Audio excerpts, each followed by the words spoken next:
Hi, I am Dr. Supreet Chopra. I'm a cardiothoracic surgeon in Bhilai, India. I'm going to be addressing a few questions related to atrial fibrillation, which I am very frequently asked by my patients. The first question that I'm asked is, what exactly is atrial fibrillation? So, atrial fibrillation is irregular heartbeat, which can occur due to various conditions, whether they are related to heart or lung or systemic diseases. You have to understand that atrial fibrillation is not very uncommon. It happens very frequently to a lot of patients, and in a lot of patients it gets undetected, and people do not reach out to the doctor because they are not aware of what exactly it is and how and when are they supposed to reach out to the doctor and seek help. Who are the people who are at risk? Now, the people who are of older age, 60 and above, who already have coronary artery disease. Coronary artery disease means stenosis or blockages in heart arteries. People who have valvular diseases like mitral stenosis, mitral regurgitation, aortic disease, aortic valve diseases, these are the people who are prone.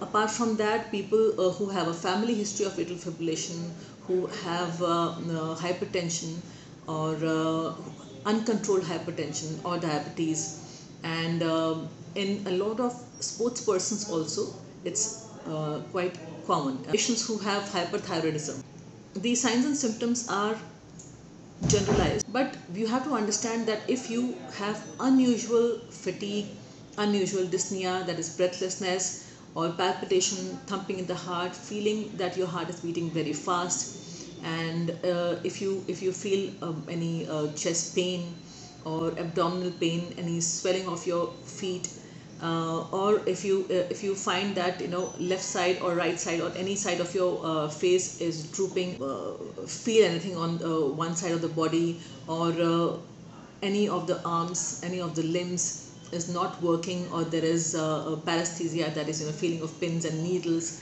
and extreme pain on one side of the body.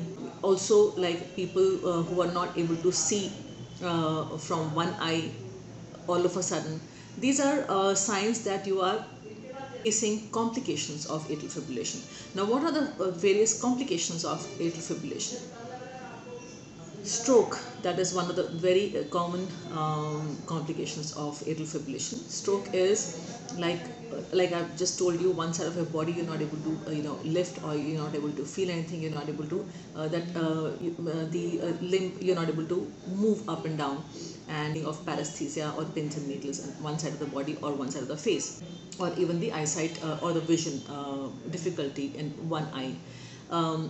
The other one is you have this sudden chest pain, or you have sudden breathlessness, heart failure. So heart failure is also one of the very common complications of atrial fibrillation. The atrial fibrillation related stroke is on the rise now. People are generally not aware of atrial fibrillation. Complications owing to atrial fibrillation is it's doubled when it goes undetected, and the strokes that are associated with atrial fibrillation are 5 times higher than in those people who do not have atrial fibrillation. So you have to be aware that if you are facing any of these issues which are unusual, which you generally do not feel, you have to seek help from your doctor. If a doctor detects some issue in your heart or atrial fibrillation, take timely help in the form of hospitalization or just medications. These are the medications that you will get, medications for heart failure, or control of hypertension, or control of your heart rate, and blood thinners, injections, or tablets you will be getting. It depends on whether you are hospitalized or not. So at least you'll be able to get timely help. So I urge of all the people out there who are listening to me that you should definitely seek help in case you face any of these issues which are unusual in your life.